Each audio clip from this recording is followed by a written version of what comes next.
Hey guys, welcome back to my new mini vlog. আজকে সারাদিন এত বৃষ্টি হয়েছে যে আমাদের সব প্ল্যানই উল্টোপাল্টা হয়ে গেছে।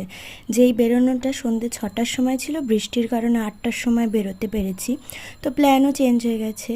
তো ভাবলাম একটু লালকা দিয়েই ঘুরে আসি। দিদির বাড়ি একদম সামনে, তাই জন্য বঞ্জিকেও নিয়ে এসেছিলাম। আর এখানে এসে লালকাতে দেখি পুরো বৃষ্টির কারণে কিচ্ছু স্টল বসেনি, তাই জন্য ওখান থেকে ফেরার পথে বজরংবলী যে প্রসাদ দিচ্ছিল সেটা নিলাম, কারণ পোলাও আলুর দম আমার ভীষণ ফেভারিট।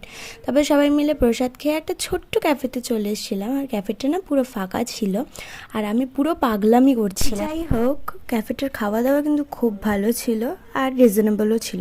তারপরে একটা জুসের দোকানে এলাম, সেখান থেকে আমি আর দেবদূত খেলাম মৌসুমি জুস, আর রিপু খেলো কোল্ড কফি। তারপরে ওখান থেকে এইসব খেয়ে চলে এলাম টেস্ট অ্যান্ড বাইটে। সেখানে এসে সবাই মিলে খেলাম চকোলাভা কেক।